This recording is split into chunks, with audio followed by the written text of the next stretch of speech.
Okay, great, great. My name is Khaliq Glover. I want to welcome you. I'm also known as Khaliq-O-Vision. And if this is your first time meeting with me, welcome. It's great to meet you. And if you've been a student of mine or a friend of mine for a long time or a short time, glad to see you here too.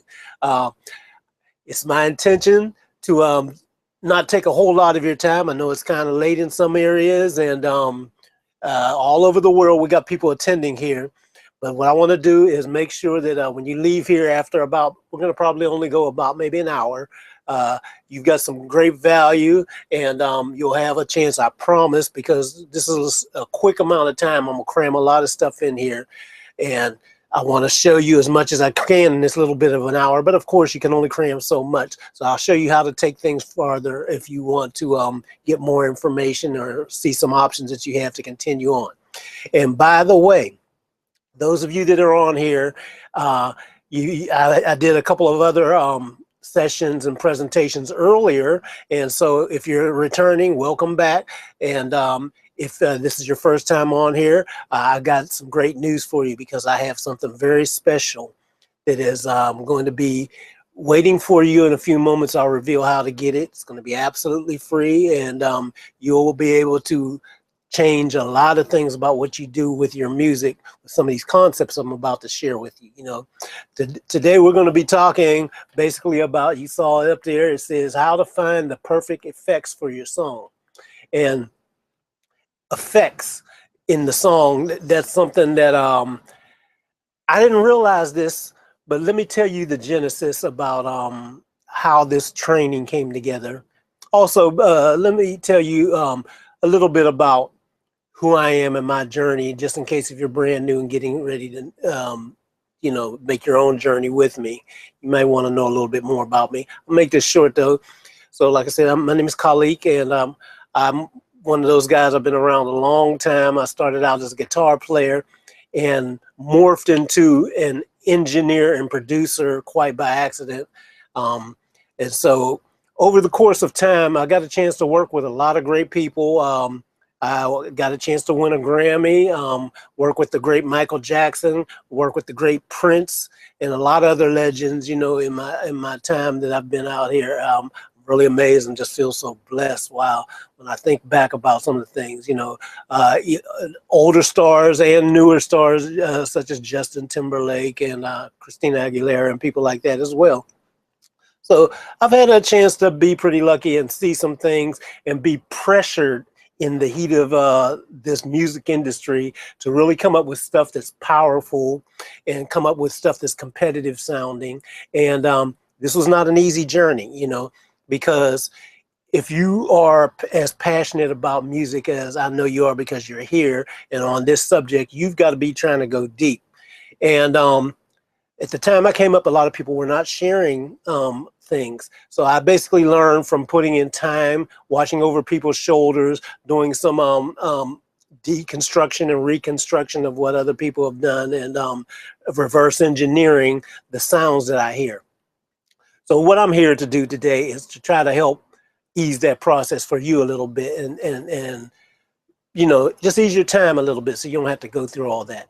It was a thing where I've been able to get into the right doors because I developed my own unique sound and style and approach about doing some things. Now listen, I think I do pretty good as an engineer. You can't get in with some of these people unless your skills are at a certain level. So I feel proud that I developed my skills to a certain level, but I don't consider myself anything special.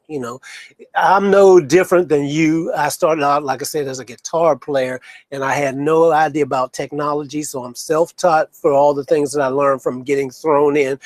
God bless me with an accidental thing where I was playing in a band.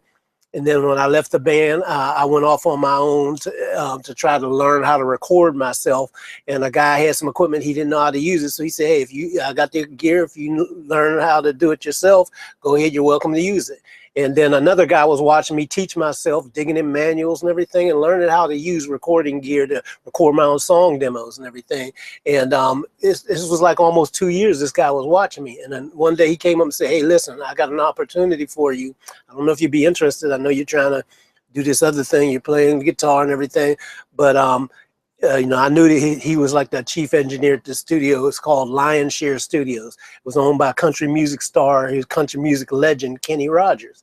He said, I don't know if you're interested in everything, but an opening came up, you know, where you can come in and maybe learn a little bit about what's going on in the studio.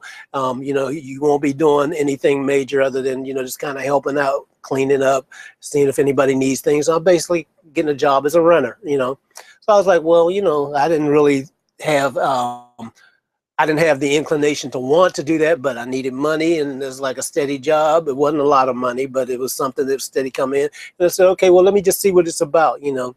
And once I got into that world, I was hooked. It was fascinating to me to walk into studios with huge mixing boards. You know, Lionshare was a beautiful studio. It was one of the premier studios in the world, you know. One of the ways I got to work with Michael Jackson is because Quincy Jones worked in there. Loved that place. He did Back on the Block and a lot of things in there because he loved the atmosphere. You know, the place was luxurious. It was called, in fact, now that I think back about it, if Donald Trump had been in the music industry, he probably would have had a studio like this. It had, like, you know, mirrors, wall-to-wall mirrors and brass, what looked like gold, but it was brass, railings and trim and things like that. Very luxurious looking and in the best quality.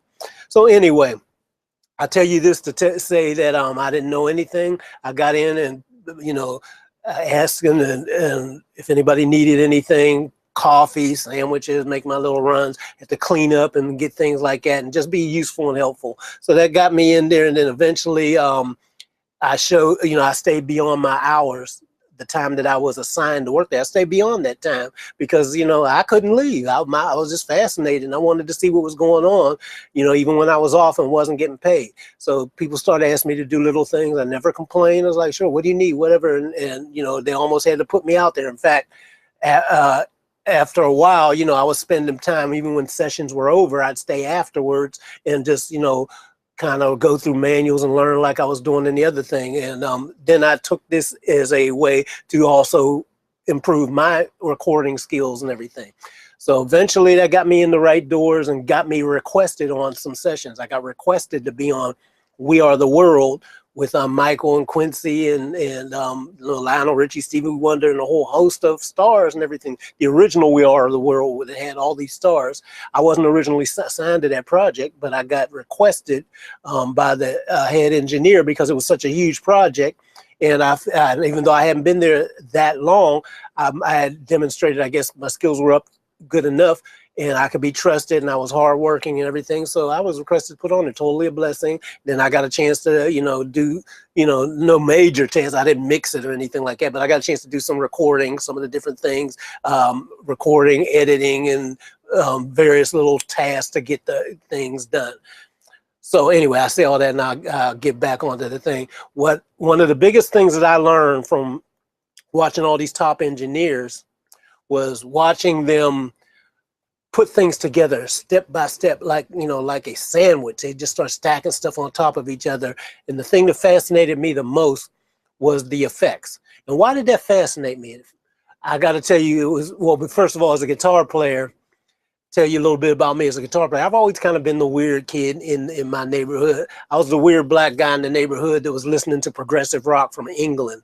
And you know, some guy turned me on to it one day, and then I was hooked, and I was listening to all the British imports and stuff from Germany and all the, you know, Kraftwerk and all these things like that, because they had different sounds. You know, I was still into all of our great American music. In my neighborhood, you know, was nothing but R&B or jazz and stuff like that, you know. So I was the guy that kind of stood out because I listened to all this other stuff and everything. I was particularly fascinated with a group called Yes. And this group was from the 70s, and great group. Progressive rock, you know, classical, funk, rock, everything else all crushed into one. It really taught me a lot about being a guitar player, because the guitar player of that group was voted Guitar Player Magazine's best guitarist in the world for something like 3 years in a row or whatever. This guy was amazing. And so I was determined to learn how to play some of the stuff that he did. You know, he was doing flamenco, so I did my little, you know, reverse engineered flamenco, and, you know, he played little jazz licks, rock licks, and I bought he had a steel pedal steel guitars and stuff like that, the flat one. So I bought a steel guitar and little stuff like that and learned how to play all these different little things. So I was the only guy, needless to say, doing this stuff, getting different sounds. But what I started discovering, I had another secret weapon called an Echoplex. This was a hardware tape echo unit that you could run and get delays and repeats from, because it was a tape loop, and you could control it and move it around. It was a manual thing, but I mastered that thing to get some really weird and otherworldly sounds where my guitar started sounding like keyboards at certain times. In fact, the group that I had, all we had was guitars, but we were trying to simulate the group Yes, which had a keyboard player that he was surrounded by stacks of keyboards, and I had to simulate a lot of that stuff with guitar sounds.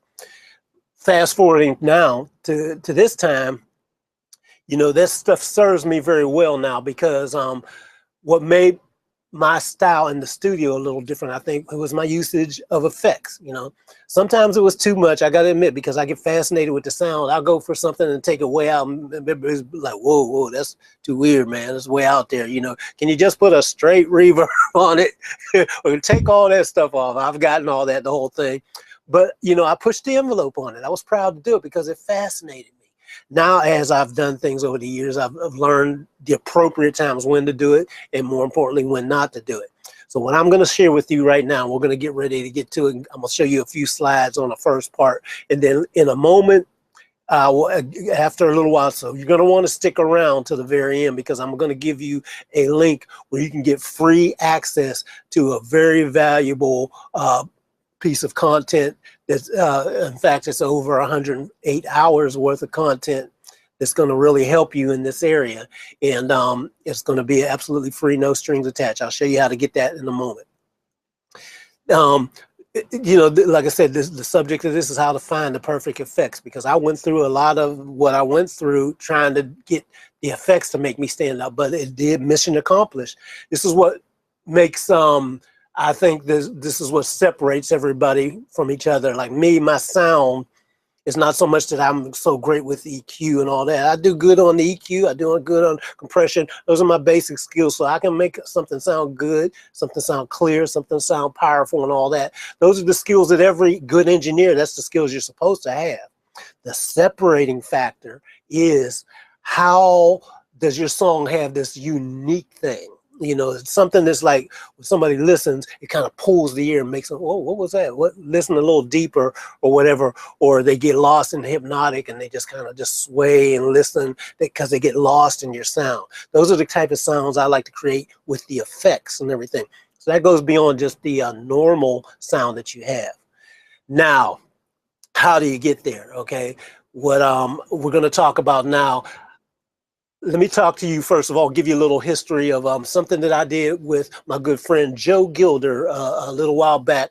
We were having a conversation, you know, we've known each other and everything, so we were just kind of having an off-the-cuff conversation, like, you know, we should do something together. I was getting ready to do a effects course and everything, but it wasn't really, I hadn't really formulated it yet, and I'd seen Joe doing some stuff. I've always admired him, so I told him, I said, hey man, we should do something together one day and everything. He said, oh yeah man, let's do it. So our initial thought was, let's do a webinar together. Let's do a webinar together. Let's do like a 1 hour, 90-minute, 1 hour, whatever webinar, and I'll talk about how I use effects and, you know, my thought process I go through and everything. And then the more we talked about it, we realized, well, you know what, an hour or an hour and a half probably is not going to be enough. So let's do a series of 3 webinars, and you know, just tell people about your thought processes and everything. So we did a couple of things on there, and that started out in our first version of Effects Magic. But as we were doing it, I knew inside that there's so much more that I didn't tell you or couldn't tell you in that little bit of time, because I was just trying to squeeze I was trying to do a brain dump.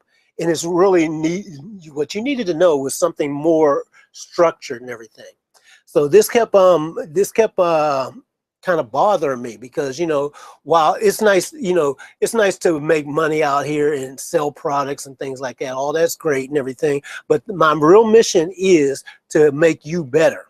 to share my knowledge and just leave you better than when we first met. That to me is mission accomplished. And everything else will fall in place. So I kept feeling that, you know, especially after I did something, I was like, wow, I forgot to tell him this, or I do something and listen back to what I was doing. I was saying, well, you know, at that point it was really clear to me in my mind, and I'm thinking, can't they hear it? You know, and no, they can't hear it. They don't know what the heck you're talking about, Khaliq. I was taking things for granted that you understood what I was saying when I'd say some of these concepts that are really in just my mind and soul, and it's unique to me. So it's like, Khaliq, what you need to do is rewind and come on back here and think about how to step by step this process out. So now it's going to expand and go way beyond just 3 webinars, you know, but that's okay with me. I didn't mind that. I said, okay, it's going to go beyond 3 webinars, but let's go ahead and do this. And so what I did was mapped out a process to think about step by step what I do from the moment I get something to when I finally finish it off. Well, as it relates to effects, what's my process? And I came up with a good blueprint, timeline, formula, whatever you want to say, to get you there, to take you from actually struggling, you know, where you have your sound is just not quite right. It's kind of flat and boring. It's just laying there. It's ordinary. Nothing really special about it. It doesn't sound bad, you know, because these days it's hard to even get music sounding bad because the equipment is really good. Most people have learned enough techniques from things that they've learned out there. The people giving tips on YouTube, books you can buy, DVD videos, courses you can get, things like that. So, you know, bad sound is really not that much of a problem anymore like it was maybe just a few years ago. But still, a lot of people are having the same old stuff where if you get something and you get your stuff and it sounds, yeah, it sounds pretty good, but it just ain't standing out from the crowd. You want to go from here and then get to the point where you're starting at one place and then you're moving all the way over to the other side and end up having sound that's exciting, sound that's interesting, sound that is intriguing, sound that is unique, and sound that, like I said, it grabs your ear and makes you want to listen. You know, other people have to stop. They have to bob their head or pat their feet or something like that. That is the goal for what we're going to be doing here as it relates to effects and everything, because there's it's a atmosphere and a feeling that you get. So let me I'm gonna switch over to here and talk to you about how to find the perfect effects for your song. I'm gonna dig in now and how to find the perfect effects. You know, first thing you got to do, we're gonna start with what do you got and what do you want? Let me say that again. You're gonna start with what do you got and what do you want? Okay, so starting with what do you got and what do you want, and then we're going to move through a process. The process will take us through 7 steps that I came up with, basic steps that'll take you through getting effects that are going to really kind of stand out, because within these 7 steps are sub steps that really will get you there. So the what do you got means you're starting out with boring, flat, ordinary, mundane sound. Nothing is standing out from the crowd. Nothing's unique. Sounds good, but it's just kind of there. So when they play your music and everything, there's nothing to make it jump out and say, hey, check me out from all these other things that sound great. Check me out. You know, you want to get, what do you want? You want to get over there to it's exciting, interesting, and unique. And the process goes from the first step that when I thought this process out is assess what the sound needs. You know, I'm gonna give you an overview and then we're gonna dig into these. The second part is we choose the perfect type and category. Next, step 3, we enhance the beat and the groove. Okay, and the 4th step is enhancing the space and the depth. And then the next part of that is shaping the tonal quality and the texture. That's step 5. Step 6, then we're going to layer the texture to fatten and expand. And then finally, step 7, we do our final tweaks and tests and also any automation if it's needed. Okay, so this is important. This is a really important thing, and we're going to dig in a little bit deeper, because on the surface, seeing those steps seems like, okay, that's something I can just do and breeze through, and then okay, I've got it.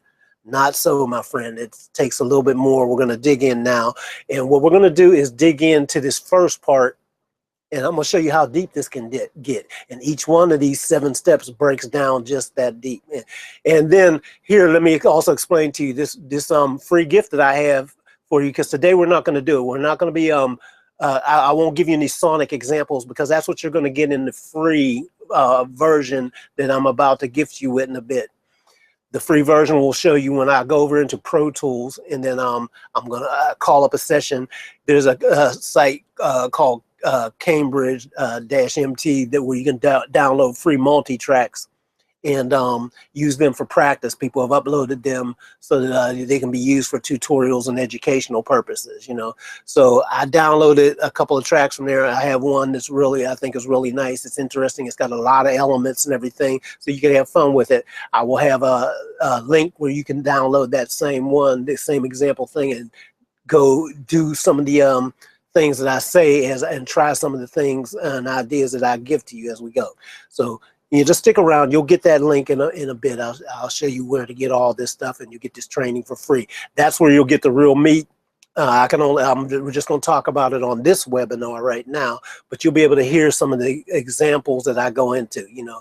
Now, and let me explain something else too. The examples that I go when I go into Pro Tools, I bring up a raw session, and we're going to talk about that. You know, it's a thing where we go through start with what do you got and what do you want, and we start with a raw session file. Okay, so the raw session file, let me show you this. We start with a raw session file, and this is going to be before I even enhance it. So because it's to demonstrate the effects, the song is completely unadorned. There's no levels on it. It's going to come in straight, you know, everything at the same level. No EQ, no compression, no nothing on it. So we just hear the raw tracks. It's going to be way out of balance, and then we're going to get it into balance with using just the faders and pans first of all, and then we're going to build it up. We're going to ask ourselves some questions inside of here. We're going to ask if the drums, for example, need anything as we're listening to this. What kind of flavor does it need? Should the drums be like drier or wetter sounding, you know? And now these are the questions as they relate to effects, you know, so we're not thinking about does the snare drum need to be brighter or punchier, or the kick drum, or we're not looking at it from that point of view. That's another training, and I'll tell you more about that at another time. But as far as effects and everything, we're going to be looking at what kind of flavor should the drums have, you know. Should they be drier or wetter, you know? Should they be like just in your face, pumping, dry, bombastic, but fat, but right there? Or should they be wet and booming out like cannons, like you know, the Led Zeppelin sound, or anything like that, or anything in between? And also part of that is, should our effects, do we need any effects to make the beat itself from the drums bounce? Do we need that in there and everything? That'll be part of the process we look at. What's the main hook instrument, and does it need anything? You know, should it be fatter or wider? We're going to talk more about some of these points here. I'm just kind of giving you an overview of opening up the raw file. We're going to be digging into a lot deeper things. And another thing is the lead vocals or the lead instrument. What kind of flavors does it need? You know, should it be drier or wetter? Does it need bouncing, etc.? Just like we asked for the drums, okay? So let's talk about the process. What do you got? And going through to what do you want? So we got a flat, ordinary sound, boring and everything. So step number one, to get closer to what do you want, we're going to go through and I'm going to show you what we do. The first part is assessing what the sound needs, so that you are exactly clear and very sure about what to do first. Now, this is very different than just diving in, you know. A lot of people just simply dive in right away and start putting things on. Okay, I got drums, so I know I need a reverb. Bam, dive in, throw on a reverb. Okay, I got vocal, damn, bam, throw a reverb on it, throw a delay on it, throw these things on it immediately without going through any kind of real process to know what you need and why you're doing it. I'm going to take you through a process so that when you do this stuff, and the interesting thing is this process happens before we actually do anything. So what this is going to do is get you a mix in your mind of what you need. That's going to be very, very clear. You're going to end up having clarity on exactly what you need to go for and how to go about getting it before you do one thing, before you touch one plugin. Going through this process, you'll know just how to make it happen for you. So this is going to get you better, more quality results rather than just some random things that are just thrown on, you know. Okay, so the first thing we do when we got our basic raw tracks called up here is we go ahead and listen and choose which candidates need processing. You know, now what that means is there's candidates in the song that are going to be obvious. Oh, that definitely needs something. Bam, that definitely needs something. Oh yeah, yeah, you know. But the thing that you go for is very strategic. And when I show you in the, like for example, the in the free gift that I'm gonna give you inside the Pro Tools session, it lets you clearly see as you go through the tracks which instruments definitely need something, which tracks already have something recorded on it, you know. So some candidates may already have effects recorded in them, you know, coming like the factory patch may have effects embedded in it. So you might need to add something in there, or you might need to mute it down a bit, you know. And if it's stuck on the thing, you might need to process it in a whole different way or enhance it in a whole different way. But knowing and choosing which candidates need the processing is very powerful. Okay, so that's going to be the first thing you do. And then let's talk about the second part. Then we're going to pick the star performer and the secondary support performer. Okay, most songs have like at least usually two things that are going to be the main things that your mind latches onto. If you've got a song with a lead vocalist, most of the time we take it for granted that that one star performer of course is going to be the lead vocal. Or if it's an instrumental or something like that, like a sax or a guitar, whatever, some kind of lead instrument, but let's stick with vocals. So we can automatically assume that. So what I do is if it's a more sparse thing, I'll say the vocal and then one other key instrument that doesn't support. Now, how you think about this is for the instruments, you know, because the vocal we take for granted. So for the instrument, what we do is think of, we got to find and identify what's that one instrument that the song collapses when that instrument is taken out. The song just falls apart. The other things you can leave in and it may be okay and cool, or take out and it doesn't really have an impact. But when you take this one certain instrument that's the bedrock of what the song foundation is, the song falls apart. Or when you hear that one instrument soloed by itself, you can imagine drums playing.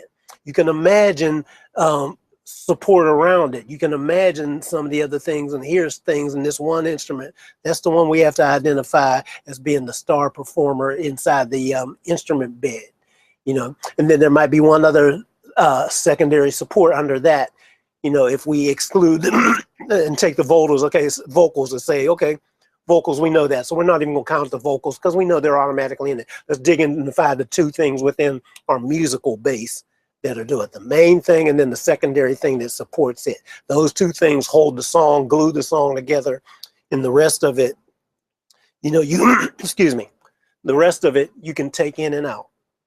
Okay, so let's go back over here and talk some more about some of the other things. Then, as you're listening back to the raw, we're still in the raw stage of listening to the raw files and assessing what the sounds need, the different sounds in there. So determining we're in the sound stage. Should everything sit? Okay, and when I say determining in the sound stage, that sound stage, a lot of people think sound stage means left to right, you know, just moving across one way to the other, you know. And I'm doing the motion backwards because you're looking at me here, you know. I'm actually doing it opposite, so it looks the way you would see it. But you know, people think that the pan, like on a pan knob or something like that, left or right is the sound stage. The sound stage is so much more, you know. Like when you're watching me, you're seeing a visual, it's not a sound stage, but this is an image stage, you know. So you see me, I'm up here in front and you know, I get up here, it can be front and center, more things here. Certain things we got off to the back. We got the TV monitor way in the back, little things like that, things in different places. And this is how you want to think about placing your sounds too when you're hearing this thing. But my whole thing that we're talking about now, we're kind of in determining this without even touching anything. We can see we can hear the sounds going. We can see the meters moving up and down. We've identified where the stuff is on the faders and everything. And right away, our mind can look at a fader, look at the meters, and listen to the sound and determine where that needs to be in the sound state. Oh, that's something that needs to kind of be a little bit farther backstage. Oh, that's a front and center thing. Okay, that's front and center, but a little off to the side to support the main lead. You know, you can imagine all this and start putting these things together like a puzzle. So it's pretty amazing that you can do this. And then you imagine how many different effects, you know, that you're going to need. And this is very important too, because this goes beyond. A lot of people start thinking, yeah, I need a reverb, I need a delay, you know, I need a chorus flanger, I need a doubler, I need, you know, a pitch shifter, such and such, thinking one dimensionally. But let's dig into those dimensions, because there's a lot more to the dimensions, you know, imagining how many different effects you need. And we're going to talk about it later on when we talk about categories, because there's categories of these different effects that have the subcategories broken down to it. So for example, when you're listening to your drums and everything, you know, you might say, if it's live drums or whatever, okay, I need some reverb. But what kind of reverb? You know, do I need a plate? Do I need a room? Do I need a hall? Do I need a chamber? Okay, now, well, I made a decision on that. Okay, do I need, say for example, I choose a plate. Okay, well, what kind of plate? Do I need a dark plate, dark hall, dark room? Do I need a bright plate, bright hall? You know, what kind of tail should it have? You know, how metallic should it sound? Things like that. These are all little things that you gotta think about in the rooms and halls and things like that. Bright room, hard surfaces or whatever. You know, darker room, you know, lots of furniture in the room and lots of things that absorb them, so things are pretty dead. These are all characteristics. Darker sound and close and almost like an anechoic chamber or something like that. You're going to imagine this stuff right away when you hear the sound identified, and the more you do it too. This is why it's going to be great for us to use that one song as the example, because you guys can actually download it and play with it and then get your idea for what you think it needs. But us tossing this together, you know, I have another thing, and I'll tell you about that. This is not the place for it, but I have a thing that I'm bringing back. I used to have a thing called Mixing Academy, where it was a monthly membership, and we just got on month after month after month, and just tackle one thing for mixing in a group session. We all batted ideas around to how we thought we could make the song better and grow, and that was very educational. So I may even do something like that again, because I think that's very helpful, especially when a lot of people are bringing different areas of support behind it and ideas. Okay, so anyway, let me go back here, and then using your imagination to get that, and then once we imagine what we need, okay, then we got to set up our aux returns for those categories we just determined. You know, so if we need, you know, we need reverbs. We've identified some things, but maybe we need several different types of reverb. Maybe we need a long reverb, a medium reverb, and a short reverb, or maybe we need a bright verb and a dark verb. Maybe we need something that's non-linear versus something that has a tail on it. Whatever, you know. We need to set up our aux returns that we're going to be to accommodate the categories we came up. Delays have their own categories. So we, you know, and this breaks it down. Sometimes we might need a quarter note delay, an eighth note delay, 16th note delay, triplet delay, dotted, you know, things like that. Different ways of hitting the groove. Something with more in between the things, you know, something that there's other categories of delays and things like that. Like and when I came up and being a guitar player, I had guitar pedals that had delays and all that. Those were analog sound, which was very different, based on bucket brigade delays, which is a whole different type of sound compared to the normal digital delays, because these were analog delays creating these sounds. Different type of sound. Tape delays. Most of you may have heard that term and everything. But, you know, when I first started, you know, now I'm glad I got a chance to firsthand see and be the one to have to set up what a tape delay is, because like I told you, as a guitar player, one of my secret weapons was a thing called an echoplex, which is a tape delay. But when I first went in the studio, one of the first tasks that I had to learn to help other engineers was to set up a tape delay in the room using an actual tape recorder machine, creating a tape loop out of some actual tape, splicing it together into a big long loop, and threading it around several mic stands going around in a room. We had a little room off to the side. We'd have to make this loop, big old loop where the tape could travel around the room, being held up by the mic stands and going around through the reel-to-reels over the tape heads and everything. And they also determining the speed, using the VSO, which determined the speed on the tape machine of the delay time. Okay, so it was very interesting to see stuff like that and hear the results of it in real time in the studio and watch these engineers do this stuff. It was like magic to me when I was first learning. But to see it now, I get it. When I see these presets out here that are digitally representing and recreating, I know where it came from and why. Okay, so then now let's talk about determining the tempo and how it fits in with the parameters. Tempo is very important because the obvious thing, most people think about tempo and think about using it to time delays and stuff like that, but it goes so much farther beyond the delays. The delays are obvious, but you can use the tempo to work with other parameters. First of all, using it to determine what kind of decay times you need on your reverb tails. What about the pre-delays of the reverb? We're going to see how the tempo fits in with some of these things. Okay, what about modulation things? How do we know how the modulation should go? How fast to animate something? What fraction of a beat or what fraction of a time, in milliseconds, does this get it so it's modulating in the beat and not throwing the groove off? You've got to know these things, and we talk about that. How about contrasting dry sounds versus wet sounds? This is a very big deal as well. Dry sounds versus wet. Well, we're looking at what we can process, so that's the wet part of it. But what we don't touch is just as important as what we do touch. And recognizing and making the right choice is very important. So here's what I want you to do and realize. See, I've got this thing up here that says, let's go to Pro Tools.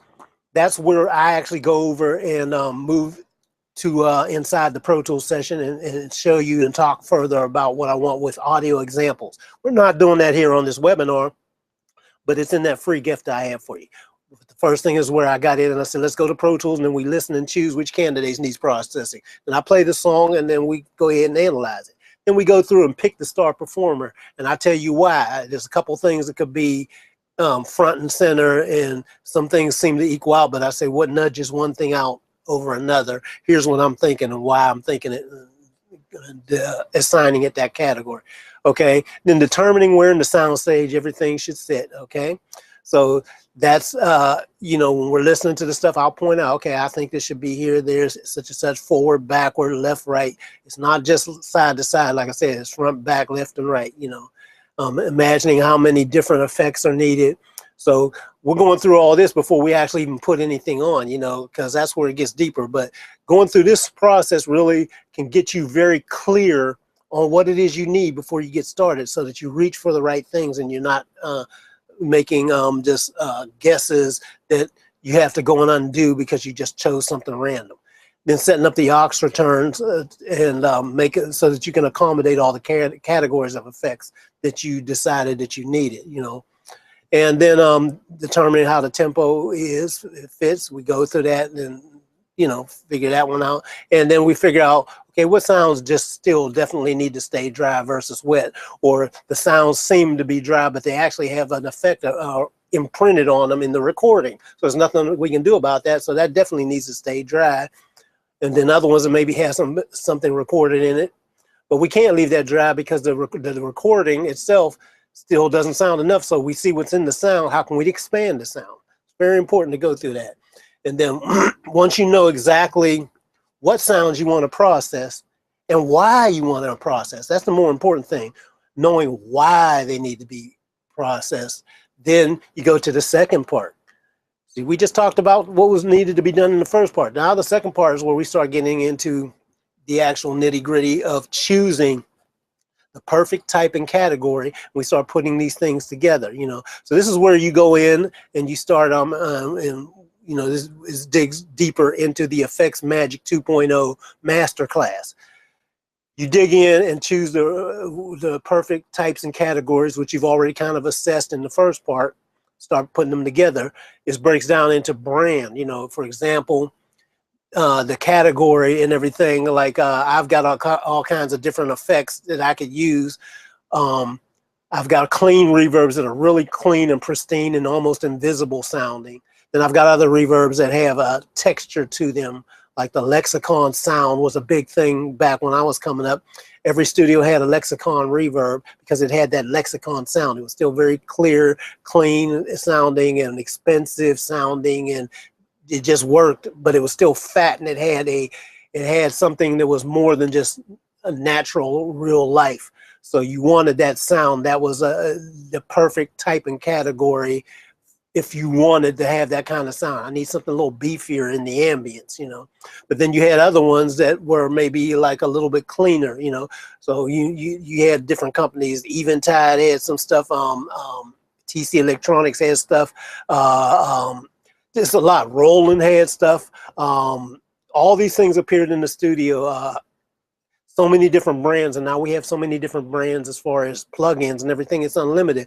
So knowing the best type and category that you want by saying, okay, I need you know, a nice gritty verb, you know, something that sounds good and everything, but it needs to have a little grit. Or I need this or this other sound. I've got many times I'll use stuff and use good old Deverb inside of Pro Tools, because I'll be like, Deverb doesn't sound bad, you know, it's not you know, it's not going to be as good as clear, but it's not a bad thing. So that's I can use that category of reverb for certain things and know that it's going to still sound good and still work and do what I need it to do. But then when I need to say something for the vocal, then I may go to my Eventide or Sonox reverb, or go through just any of the different ones, you know, the lexicons or the EMT 250s, you know, through the universal audio interface or whatever. Different reasons why I use different things.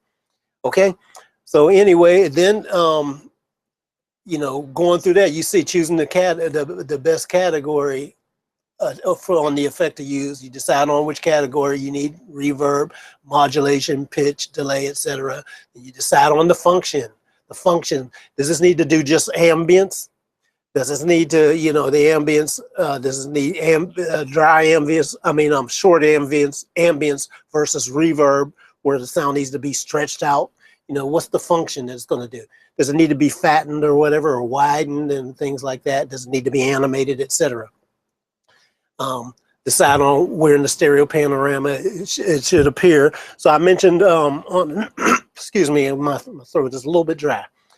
I mentioned on a previous webinar about, like, for example, in the panorama, a lot of people on guitars, when they process guitars in the box or whatever, they may automatically take a plug-in, put a stereo plug-in on and listen and tweak it on in, and then that's it. But their thought process doesn't go any deeper. So what I like to do is when you decide where in the stereo panorama it's going to be something like a guitar or something, and we'll talk about whether it should go directly on the guitar or whether it should be on a send and return system.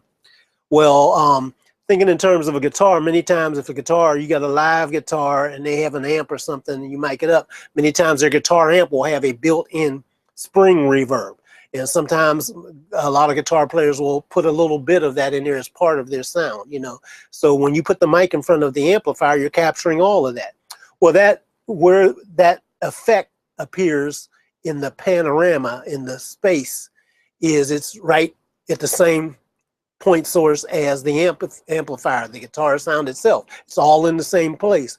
So if you're adding something like that, a spring reverb to enhance a guitar that was recorded, you might want it to be a mono spring reverb. You might want to locate it exactly at the same pan space or slightly off, slightly behind the guitar itself, just to offset it for that tone. That's one type of tone. Another thing that you can do is you can still put it into a stereo space, or you can take that mono one, instead of putting it right on the same panorama side as the guitar, you might want to put it opposite. You know, have the guitar completely dry, but the spring reverb on an opposite thing. It depends on the situation, of course, but these are things that we'll think about in as we approach some of this stuff. You know, a lot of people don't go that deep in their thought process. Should it be on an aux end, or should it be applied directly to the instrument or the vocal? You know, we talked about that. And then presetting up several effects returns so that you got options, you know. So a good example of this is, like I said, delays earlier. You know, many times if I have a song and I know this song's going to have a lot of delays going on in it, but I might want to have a quarter note delay on one return, an eighth note delay on another return, and an eighth note and a 16th note on another one, or maybe some version of it, so that I can send different things to each one without having to go through a bunch of things. It's just a matter of sending into it from a specific instrument, and it's already there at the ready. So having several things set up to have the options, even though it's the same basic thing, instead of worrying about trying to find a new preset and everything, just preset up these things in advance and have the options to send into them. Okay. And then we go further on. You know, you got various effects categories, and then you go through to the third part. We'll get deeper into that. We're gonna wrap this up in a bit, and I'm gonna tell you how you can get the first part of that free training I told you about. But let's talk about that. You get into the enhancing the beat and groove. You get into enhancing the space and depth, and these all get broke down just like the previous ones we just talked about. The shape and the tonal quality. Shaping the tonal quality, rather, you know. So this is once you've got these things, it goes beyond just putting EQ on the effects returns or things like that, you know, because you can put MS processing to make it wider or whatever. You can grit certain things up. You can determine whether you need compression on things like that, shaping the tonal quality and the texture of those sounds, you know. Digging into layers. Okay, once you got some of the basic things, you might want to stack one thing on top of something else. You know, you might have a nice reverb and say, okay, I need to have an actual delay in front of the reverb, or maybe a reverb going into the delay afterwards, or a chorus reverb afterwards, or whatever, stacking things up. It can be done in serial, or maybe you say, I got one thing I'm sending through, but I need to do something else along with it, so you're doing it in parallel. So we're going to talk about things like that to fatten and expand the different textures and layers of the sound. And then going through the final tweaks, testing, and automation. You know, this is where, when you've got the other parts of the song working, it's EQ nice and all that, you still got to go back to your effects and make sure they're setting in just to the right place. And also testing and being sure that the things that you thought about using in front are still effective once you've got things going. Something that seemed like a good idea up front, as your song develops, you may say, oh, okay, it seemed like it was good to have it on it, but I don't really need it. Let me take it off. You know, you have to go back and revisit these things to be sure. Okay.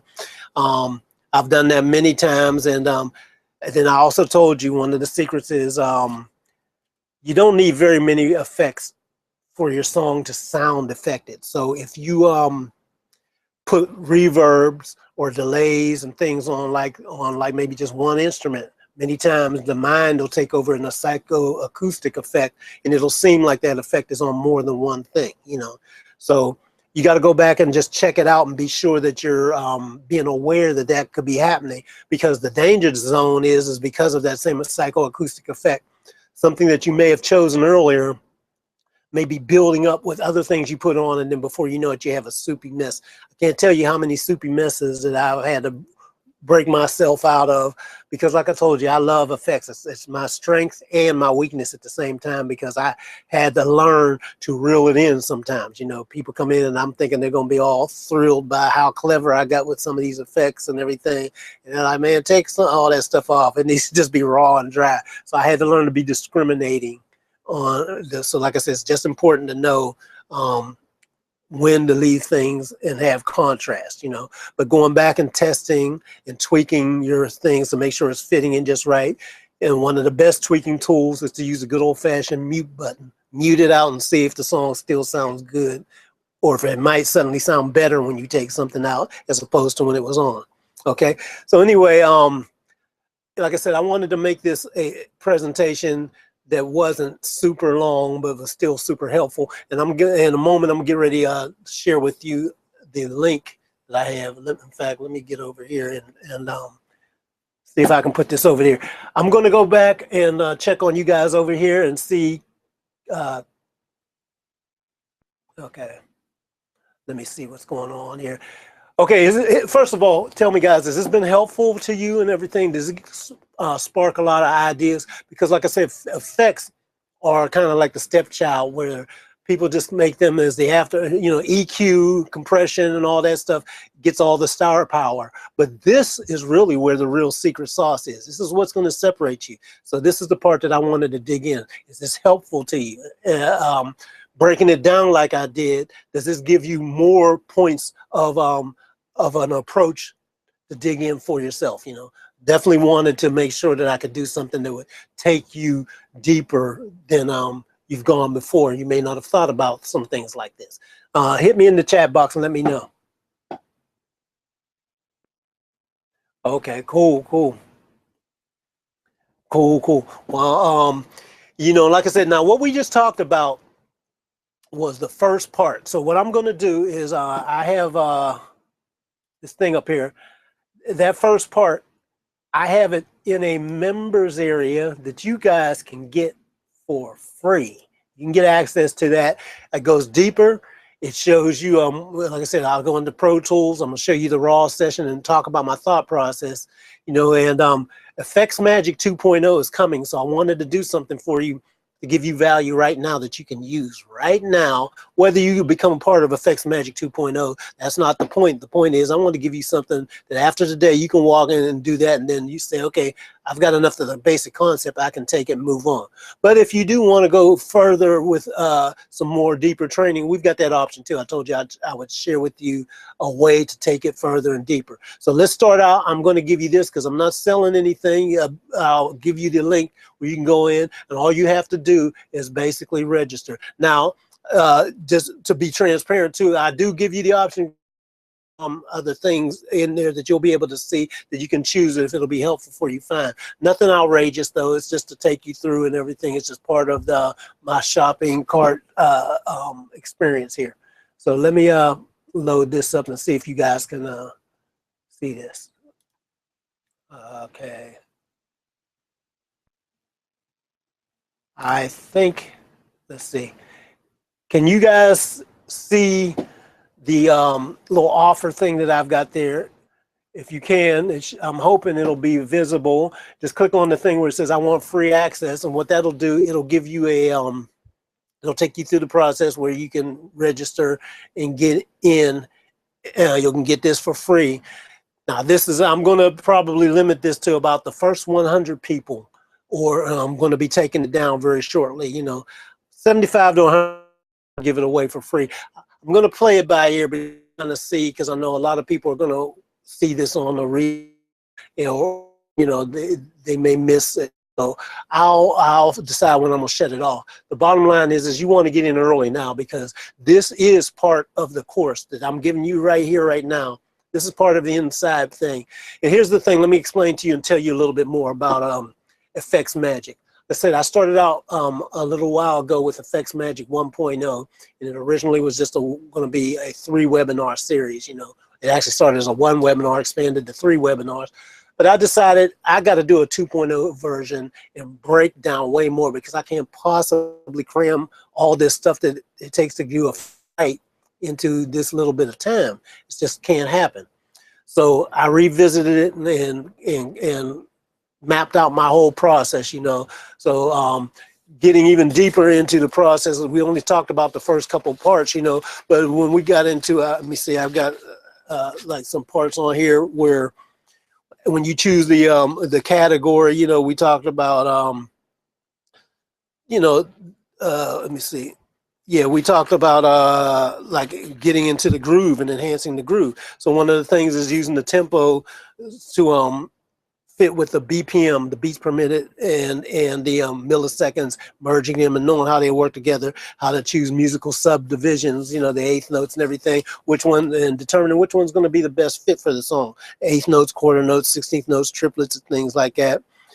Deciding if the beat needs to be bounced or stretched. You know, you can bounce your beat, you can stretch out beats, or you can push and pull on the beat, slow down things, animate things, and all that. You know, you can decide how the overall groove and sound should be as far as a flavor. Should it be a tight sound? Should it be a looser sound? You know, it creates moods. Should it push the groove and feel a little on the edge, or should it be kind of laid back and just kind of laying into it? You know, effects are what let you do all this. This is what effects magic does, and we get into a lot of these things in the further lessons. You know, that's in the part where we're talking about enhancing the beat and groove and enhancing the space and the depth. You know, we talk about using things like pre-delay to separate the sound, pre-delay on reverbs and things like that to separate it, and how to use it to the most effect. You know, and using the send levels can affect how the tones and where the sweet spots of how sounds interact with what you're doing. You know, parameters such as diffusion and density, which most people never touch. I'm going to show you that these things can be very powerful, and plus they tie in what I told you with the tempo thing and all that. If you have an understanding of this, you really can sit your reverbs and things like that into a whole different places beyond where most people are normally doing it. Okay, and let me see, adding things like I told you, you can also add mid-side processors to widen, really widen things, or narrow things and all that. A lot of different things, and we go to a lot deeper than just the ordinary thing. See, what else we got here? EQ, you know, to filter and reduce clashing and stuff like that from weird tones or anything like that. That's going to be part of shaping the tonal quality in the texture. You know, you can use EQ to enhance the best parts. You know, we'll talk about that as well as what's the best part of the effect that you're working with. You're going to identify that and shape it, sit it right in the right space where you can still hear it, but it doesn't get in the way or mess with other stuff. You know, this is the little stuff that makes people separate the men from the boys, and the folks that get all the gigs and everything is when your sounds like that. You can still hear everything, but it still has its own little space and characteristic, you know. And how about you know, layering and things like that. So you can imagine how the effect that you might already have with sound with something else, you know. So I mentioned, like, you know, a reverb going into a flanger so that the room gets phased. I did a thing for a client. It was a gospel song, and I told you guys about it. And the song was called True Worship. It was about, you know, worshiping God and everything. And so as I listened to this song, I was like, wow, I want the feeling when people are hearing this that they're going to God. You know, when I heard this, how can I get that with effects? So what I did was I bent my room. I bent the reverb effect that I had so that it felt like I bent it up, and it felt like people were going to God. Or, you know, I bend it up and down for different things, you know, when it's either going down or dropping into the lap and arms of God, you know, or going out into the heavens with God, or, you know, whatever you believe in and everything. I wanted you to hear something and have a feeling, because that's what I do, is create that. See, that's the power of effects, when you can evoke feelings from somebody hearing something. And when I put it on there, the guy heard it, and he had never heard, you know, it didn't exist. He didn't suggest it. It was just what I thought of. And he noticed it immediately, grabbed it, and he loved it. You know, that's what I like when I have a big win from my clients, when they, you know, hear something that I do, because I think about it a little bit deeper.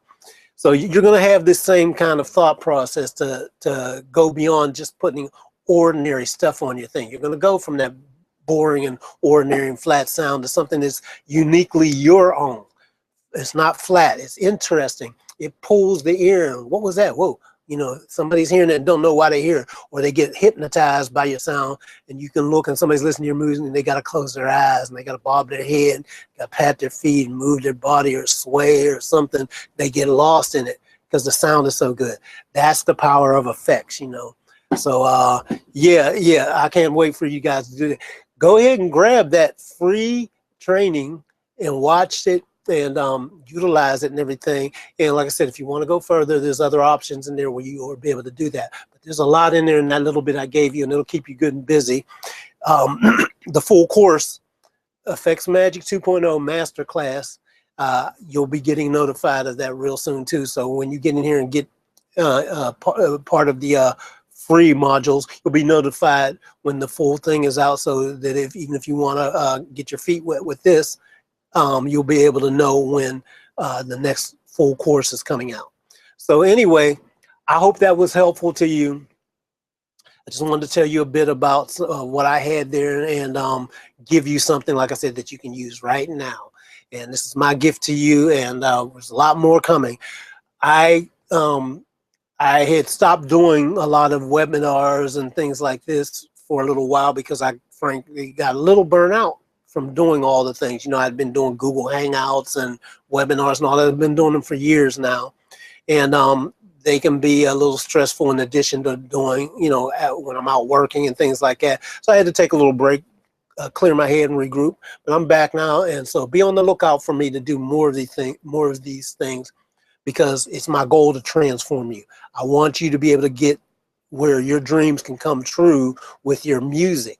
You know, just like mine did. You know, I was just a kid playing guitar and ended up coming through and working with some of my favorite people.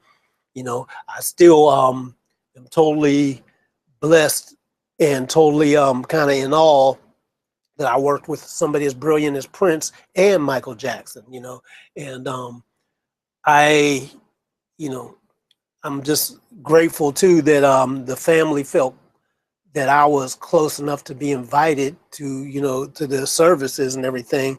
So he and I had a decent little bond. You know, like I said, I'm not going to act like I was his best friend or anything, but we did get along. I liked him and he liked me, even though he was very tough and everything. He never asked more out of anybody than he asked of himself. So that was the lesson that I took, and the appreciation that I had for a guy like him, is that he pushed you. So this is what I used to do when I was at Paisley Park, for example, and working on some stuff. My effects thing and all that was all part of that, because rather than just throw on some ordinary stuff, I'm digging in. He had all kinds of little toys and everything, and you think about all the sounds and stuff that he had. So I wish that you know, I would have had more chance to do with things. I basically worked with him at the studio, and we did a lot of stuff that was in the vault. You know, me and some of the other crews, we all did recordings and everything. So there's a lot of stuff that I did that may or may never see the light of day. I don't know. But the good thing was, it was the experience of working with somebody that's that creative made me dig in more deep. So this is why I'm pulling this out for you with Effects Magic 2.0 Masterclass. It'll help you dig deeper and pull out something uniquely yours, so that somebody else will be looking at you and say, wow, that cat got something a little different. You know, I'm not, you know, trying to be like I am this big, better than everybody else, great technical engineer and everything. I hate those guys like that. They're acting all snobby, like, oh, these folks don't know what they're doing. Oh, the sound is off on everything. I think the bottom line is that kind of stuff is much overrated. You know, good sound is a wonderful thing, but what a lot of technical people do, and I'm gonna leave you with this, because this is kind of a pet peeve of mine. A technical thing, I mean, a thing that a lot of engineers get into once they start learning something, is they get too technical and they start thinking it's all about the sound. Never forget, it's about the music. It's not about you. It's not about me. It's about the music. And that's probably the biggest thing. This is why, like I said, when I go into these things, I'm thinking of the sound. What emotions can this bring out of the music? What's already there? How's the music already talking to me and saying what it needs? Bring that out. It's not about, you know, being able to brag and say, yeah, I put 1,000 compressors on and everything, and got all this stuff going this way, and listen how loud I made it and everything. And you have something that's loud and everything, but if you don't put the feeling and leave the feeling in and sculpt it and enhance it, then to me, it's all for nothing. You know, you can have the best EQ and have everything perfectly carved out, but if it sounds boring and uninteresting and doesn't move you, it is all for nothing. So never forget that it is about how does it feel. You know, how does it sound, but how does it sound goes below how does it feel? Number one, I think, is at the top of the rung. How does it feel? And then how does it sound? Because I've heard plenty of stuff that didn't need, I mean, there's old hit records out there now that didn't sound that great and had mistakes and things be out of tune, but they felt so good they became classics. So never forget that, and don't get caught up in all this technology too much. You know, now I'm gonna get off my soapbox now, but I just crossed my mind and I felt it in my heart that I wanted to share that, because that more than anything, I think, is what got me into the different scenarios that I've been in, is that I wanted my music to feel good. Or if I had a client listening to something I did, I wanted them to feel good. I can't tell you how much of a sinking feeling. I know you can probably relate to this if you've worked with anybody else and you play something that you did and you worked for a long time on it, you play it for them and they're kind of like, eh. You know, that's a sinking feeling when you think you, yeah, got it, nailed it and everything, and it doesn't do nothing for them. But when you get there, when you push yourself, when you don't get all in your feelings and everything, say, okay, what did I miss? Let me listen a little bit more. I got 2 ears. Don't talk. Use this twice as much. Let me see what they got. You know, ask them a quick question. What were they going for? What are they hearing? What's missing? Think about it. Go in. And then when you go back and have that spirit, you'll get something that's going to make them smile eventually. You know, I'm one of those type of people that if somebody gives me a no and doesn't like what I do, I take it as a challenge. You know, I'm gonna make you like what I do. You know, it might not even be, it doesn't have to be the best, but when I get done, you're gonna be happy with what I did. You know, now I've had, just like all engineers get their stuff remixed by somebody at some point. You know, all engineer, I've remixed people's stuff and I've had my stuff remixed. No big deal. You don't take it personally because it's all about a concept somebody has. It's subjective. It doesn't mean anybody's any better or worse or anything like that. I think those are childish arguments, and anybody that gets stuck in that, they're really short-sighted, and to me, they won't have as long a career if they don't let those petty things go. You are just as good as me. It's conceptually what separates us on these different things. So anyway, let me get on. I don't know why I went off on all that, but every now and then, you know, I like to get on my little stump speech because you know, I just want you guys to get it, man. Just get it. So hopefully that makes sense.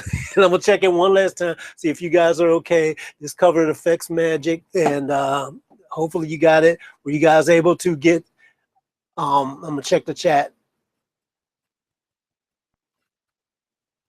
Oh, also, let me say this too. We did one earlier, so I set this up in the new members area. You know, as in addition to being this audio engineer, I have to be a webmaster now and things like that. You know, I'm a one-man crew here, guys. So everything I thought I tested, it seemed like it was working. The last session we did, a couple people said they didn't get their they said that they were able to get into the once they registered, they were able to get into the members area and everything. They said they didn't receive their emails with the login and password. So what you should do is make sure you bookmark when you get in, bookmark that page and everything. But sometimes these emails, because a couple people told me, oh, it finally came through or something. It didn't come through right away. If you have any problems, though, just send me an email to Khaliq at Khaliq-O-Vision.com. You've got my email and the email that you got from me to get here.